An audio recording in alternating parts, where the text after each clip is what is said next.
Hello, welcome to my channel. In class 12th we are discussing the magnetism and matter. In this topic today we will learn about the classification of magnetic material and some important terms which are very useful in learning their values. By knowing their values, by knowing their definitions, we are able to find that which material is of which type, that is in the classification there are dia, para, ferromagnetic materials. By knowing the values we can relate, we can find that which material has this value, so it will be of that category. Before proceeding further, I would like to say that please subscribe my channel and press the bell icon. Look, we have read earlier that on the basis of conductivity the substances were categorized in three categories: conductor, insulator and semiconductor. Similarly, on the basis of magnetic behavior shown by the magnetic materials when they are placed in magnetic field, then they are categorized in three different categories. They are divided into three different categories. Number 1, diamagnetic substance, number 2, paramagnetic substance and number 3, ferromagnetic substance. What are diamagnetic materials? The materials when they are placed in external magnetic field, then they are feebly magnetized in the direction opposite to the applied magnetic field. Feebly means weakly, and when diamagnetic materials they are weakly magnetized in the direction opposite to the magnetic field, when they are placed in that field, what are the reasons, what are the properties of diamagnetic substances, we will discuss later on. Their examples are diamagnetic materials are bismuth, zinc, copper, silicon, gold, silver, so many. Similarly, the next category is paramagnetic substances. When these substances are placed in the external magnetic field, they are weakly magnetized in the direction of applied magnetic field. Why and what is the origin of paramagnetism, we will discuss later on. The examples of paramagnetic substances: antimony, aluminium, sodium and platinum. Last one, you will be very familiar by this name, ferromagnetic materials. Ferro means iron, so the example is iron, nickel, cobalt and ores of iron. What are they? They are strongly magnetized when placed in the external magnetic field. Before going into these details, we have to learn some terms, their definition, their relations, because they are very important to learn, so that we can decide by knowing their values, their definition, that in which category of magnetic material they are used, and by knowing their values we can decide if this value is that which is given in the table or in the asked in the question, then we can decide whether the substance is dia, para or ferro. Let us discuss. Actually, these terms are very confusing, their names are similar types. So, you should make an important trick how to learn. That trick I am going to tell you. That suppose we have learned earlier a solenoid, current carrying solenoid. You know, here look at the board, this is the current carrying solenoid, this is the non-conducting cylindrical hollow cylinder, and at which the copper wire is wounded. So, these are the number of turns shown here and the direction of current is shown here. We have read the magnetic field produced by the solenoid, and this magnetic field is B naught equal to mu naught Ni. This is the first term, its name is magnetizing field. What is magnetizing field? how can you learn, how can you define that, how will you define magnetizing field? So look here that this is B naught mu naught Ni. So magnetizing field is defined as the field existing in vacuum and induce and magnetism when current is flowing through the solenoid. So we have derived this formula earlier.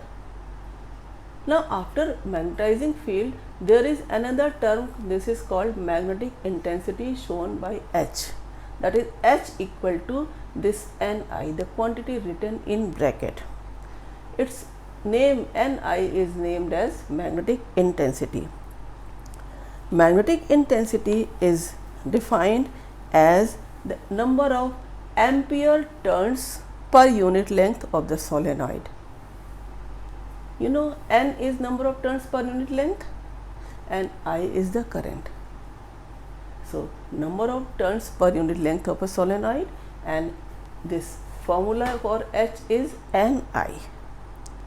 H can also be written as B naught upon mu naught from this relation. So these two terms, what will be the unit of H? This is Ni. N is number of turns per unit length, that is per meter. I is current. So ampere per meter. Third term, how will you learn? Its name is magnetization. Simply, whenever you place a soft iron rod or any core inside the hollow space in the solenoid here, then it is also magnetized. Then here if you place some iron rod, then what will happen? It will develop a magnetic moment because it is placed in the magnetic field produced by the solenoid. What will be the definition of magnetization then? If a rod of magnetic material placed in magnetizing field B naught, then the magnetic moment per unit volume is called magnetization. What is this small m? Magnetic moment, and this is volume. So magnetic moment per unit volume, and its unit is, it is also ampere per meter. How can you say that this unit will be ampere per meter? You know, magnetic moment, the unit of magnetic moment is ampere meter upon this volume is meter cube. Then what will be here? Ampere meter square and this meter cube. Magnetic moment is ampere meter square, Nia, I ampere, A meter square area. So what will be the unit left here? Ampere per meter. This is a vector quantity, you should know this. Now the another definition which you should know, that is magnetic induction.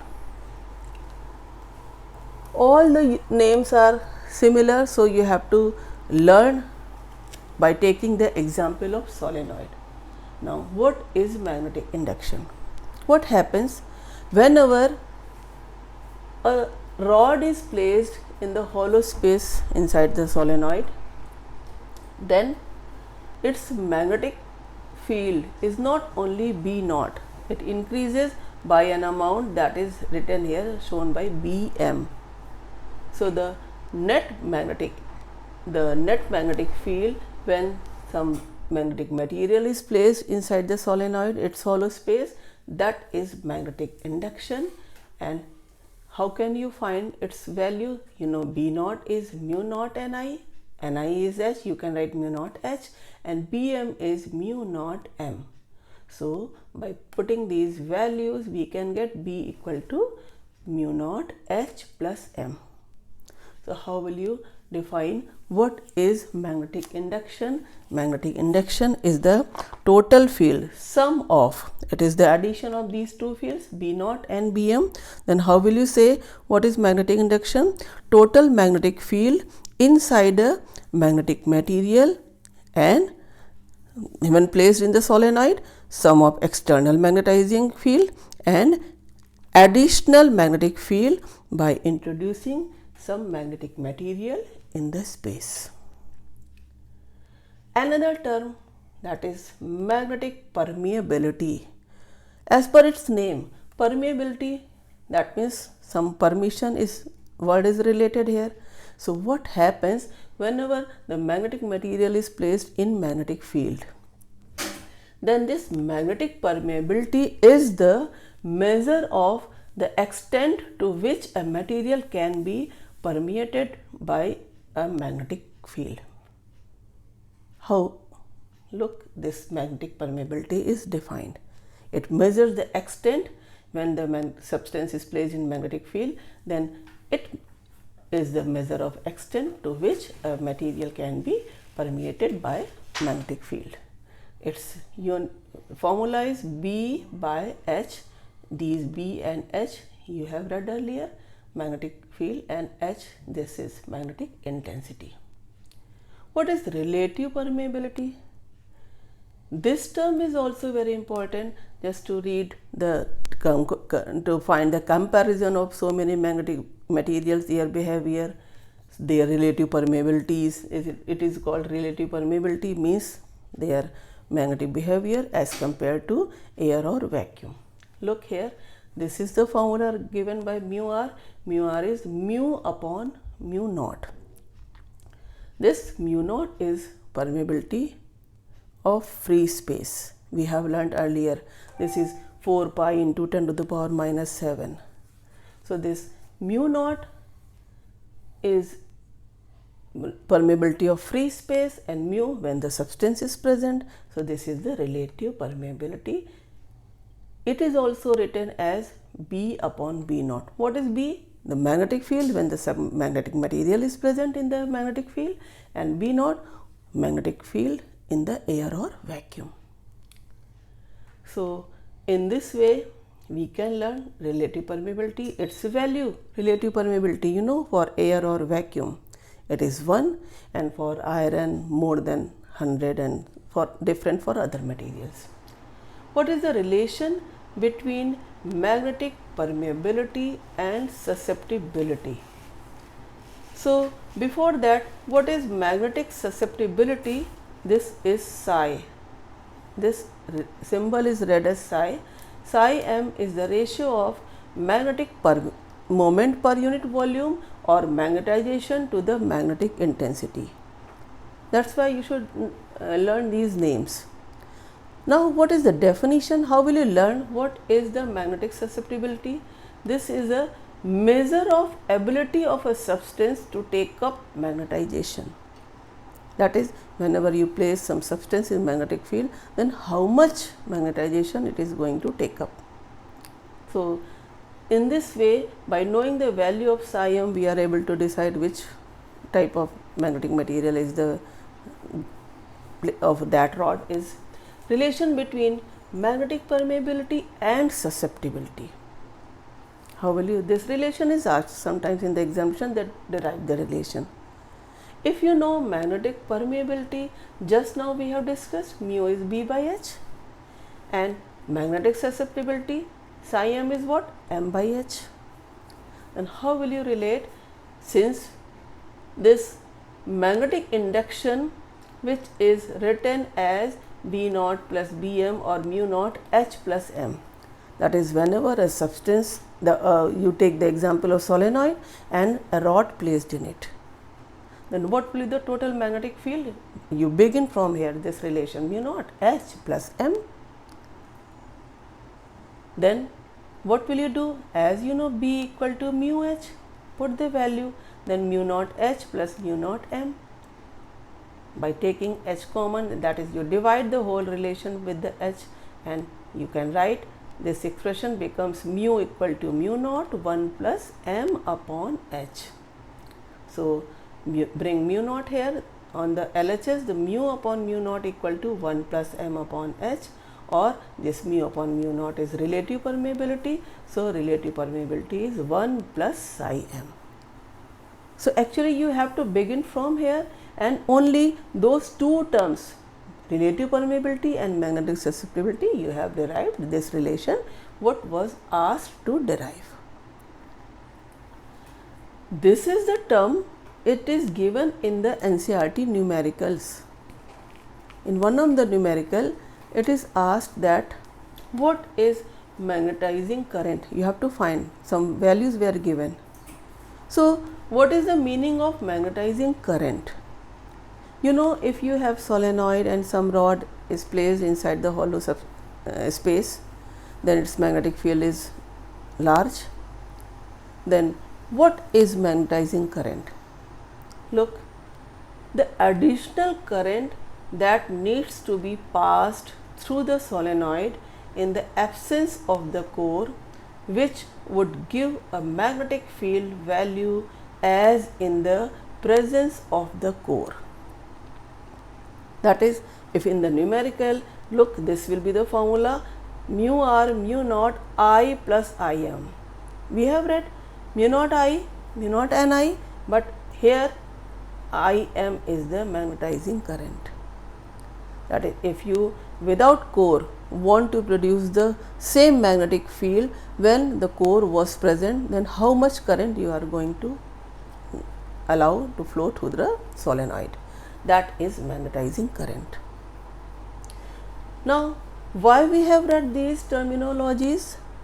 For this table.